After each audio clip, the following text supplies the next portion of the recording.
The great state of Pennsylvania is home to a civics geek's dream come true. The state of Pennsylvania has a voter hall of fame.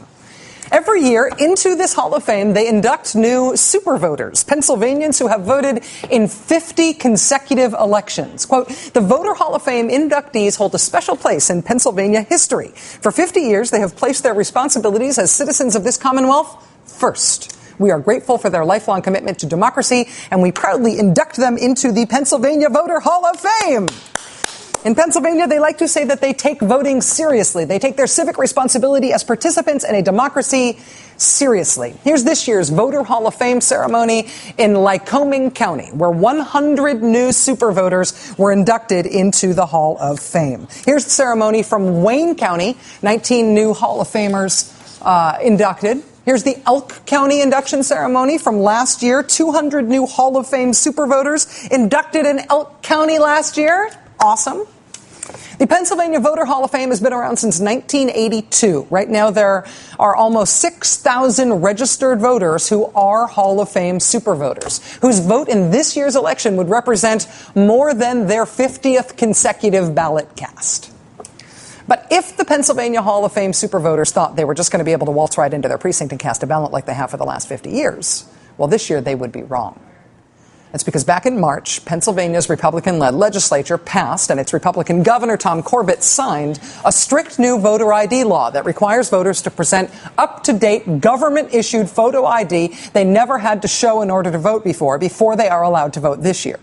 It's documentation that a substantial number of Pennsylvania voters do not have. Last month, the state released data showing that more than 750,000 Pennsylvania voters, almost 10% of the state's registered voters, do not have photo ID from the state. They are legal voters. They just don't have this thing that they say you now have to show that you never had to show before if you want to vote. And it turns out there are a lot of Hall of Fame Pennsylvania super voters who are among them.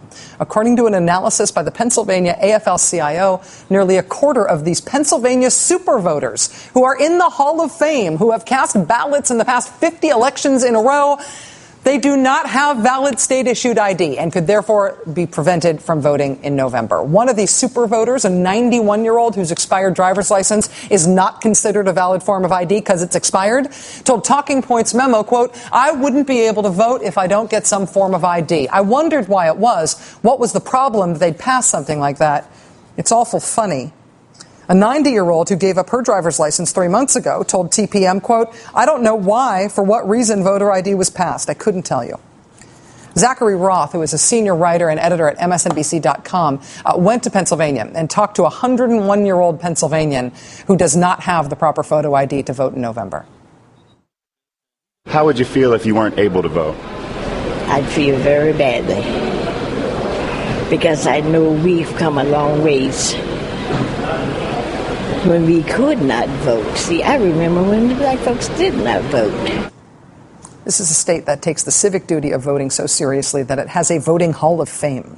But this year, the state of Pennsylvania is poised to deliberately disenfranchise many of its most dedicated voters. You voted in every election for 50 years straight? Congratulations. Here's a glossy certificate and a special place in our Civics Hall of Fame forever. Now, no more voting for you. So that's Pennsylvania.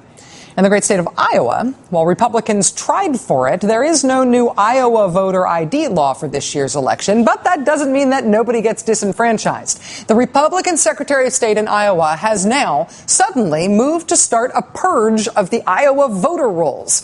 The Iowa Secretary of State used an emergency procedure that allowed him to issue the new purge rules without giving notice to or taking input from the public. He tells the Des Moines Register that the usual notice and public participation are contrary to the public interest because these procedures, this voter purge, had to be in effect before the November 6th presidential election. So he's trying really quick, like with no public oversight, to purge the voter rolls 3 months before a presidential election. What could possibly go wrong? That's Iowa. And as long as we're talking shady new Republican election rules in swing states just in time for Election Day, we also need to make a quick stop in Ohio. For the past couple of nights on this show, we've been talking about a new partisan disaster in voting rights in Ohio. Now, the big news, Beltway attention controversy in Ohio right now is the Republicans moving to cut off the last 3 days of early voting. Expansive early voting, of course, is the change that's credited with turning the hours-long nightmare lines of the '04 election in Ohio into something resembling a functioning election day in 2008. But that relatively trouble-free election in 2008 resulted in Barack Obama winning the state. So coincidentally, this year, Republicans in Ohio would like to have fewer early voting days. Ohio's Republican Secretary of State John Husted has been trying to defend that move, trying to explain why, if the point is not to get fewer people to the polls, not to have longer lines on Election Day, why it would be so important to cut off early voting 3 days early. I don't think the bar is too high there for anybody who really cares about the future of our country and wants to have their voice heard by voting. We try to make it easy, but we can't. I say we're not 7-Eleven. We can't stay open 24/7 and let anybody vote by any rule that they want to. We have standards. That is Ohio's Republican Secretary of State's explanation for cutting off the last 3 days of early voting in the state, including the Sunday before Election Day, which is when African-American churches typically mobilize their congregations to go early vote en masse. You can't just go around voting whenever you want. We have standards. The fact that those standards are likely to result in longer lines in the big cities where Democrats are favored, I'm guessing the Secretary of State would say that is just a coincidence, but I would love the chance to ask him. Even as questions remain about the cutoff of those last 3 days of early voting in Ohio, so far the Secretary of State John Husted has not answered questions about the other election scandal in Ohio for this year, the one I find hard to believe is not front-page news all over the country. The bigger election scandal in Ohio right now is that on a county-by-county basis, elections boards are deciding whether to allow early voting on nights and weekends. Each county's election board in Ohio's 88 counties is evenly split between Republicans and Democrats, equal numbers. In counties that tend to vote for the Republican candidate, like Warren and Butler counties, where John McCain won in '08 by big margins, in those counties, Republicans and Democrats on the elections boards are voting together to allow early voting on nights and weekends. So that means more voting in Republican counties. But in the counties that tend to go Democratic, like Cuyahoga and Franklin and Summit, where Barack Obama won by huge margins in 2008, the Republicans on those county election boards are voting against early voting on nights and weekends. And guess who gets the break for the tie votes in those counties? Guess who gets to break those ties? This guy, Republican Secretary of State John Husted, who is voting with the Republicans, naturally, to deny early voting on nights and weekends in Democratic counties. He is personally intervening to make sure there are fewer early voting hours on nights and weekends in Democratic counties, while there are more early voting hours on nights and weekends in Republican counties.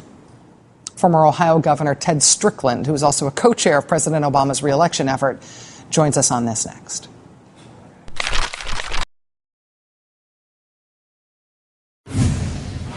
We're not 7-Eleven. We can't stay open 24/7 and let anybody vote by any rule that they want to. We have standards.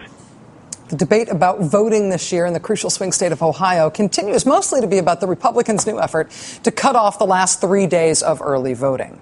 But what no one in power in Ohio has yet answered for is the Republican effort in Ohio to allow people to vote early on nights and weekends in Republican-leaning counties, but to not make those night and weekend early voting hours available to voters in Democratic counties. Joining us now for the interview is former Ohio Governor Ted Strickland, who is a co-chair of President Obama's re-election effort. Governor Strickland, thank you very much for being here. I appreciate your time. It's good to be with you, Rachel. I'm happy to talk about this issue. It's very important to my state. In Ohio, obviously, when Ohioans go out to vote, it matters to the whole country because Ohio is such a crucial swing state in every modern presidential election, and this one is no exception. On this issue about different early voting hours in Republican-leaning counties and Democratic-leaning counties, is this a story of national significance? And is this a done deal, or is this something that might yet be fixed and normalized across the state? Well, it could be fixed. I don't know that it will be. But the fact is, Rachel, I think it's become very clear as we've watched what's happened here in Ohio and in Pennsylvania and Florida and Iowa and elsewhere, that the national leadership of the Republican Party is afraid of the American voter. And they are doing whatever they can do to limit voting among those who are the most vulnerable. And I'm talking about our minority population, our older citizens, our student population. And, when the Secretary of State says we have standards, those standards ought to be consistent standards. But you've just mentioned something that's of great importance. Some counties are going to allow expanded voting hours, and other counties will not be able to have that privilege. And as it turns out, in the Democratic-leaning counties, those hours will be restricted, and in the Republican-leaning counties, those hours will be expanded. And that is unfair, and it's something that could possibly affect the outcome of the election in Ohio. In terms of the last 3 days of early voting being cut off, we know that has been the subject of a lawsuit by the Obama campaign in Ohio, and there's been a little bit of political wrangling over that. Right. But the lawsuit has been filed. But that's not specifically about that issue, about the disparate voting hours between different counties in Ohio. Do you anticipate that the Obama campaign, of which you're a co-chair, do you anticipate that the campaign may also take some sort of legal action or attempt to intervene in some other way about those different hours county by county? Well, Rachel, this issue has just recently surfaced. The Cincinnati Enquirer has done some stories about it, and I think Ohioans are only now becoming aware that this disparity is going to exist. And we all know about, obviously, the prohibition on voting during those last weekend days before the election. And 4 years ago, Rachel, about 95,000 people voted during those 3 days, and so they've limited that, and the Obama administration with the Ohio Democratic Party has brought suit to try to get that changed. But this issue about having inconsistent voting hours and opportunities from one county to another has only recently, I think, entered the public awareness, and so we'll just have to see how this plays out as more and more people become aware of this this really terrible situation. With the restrictions on early voting, with the disparate hours, at least right now, between different counties in the state,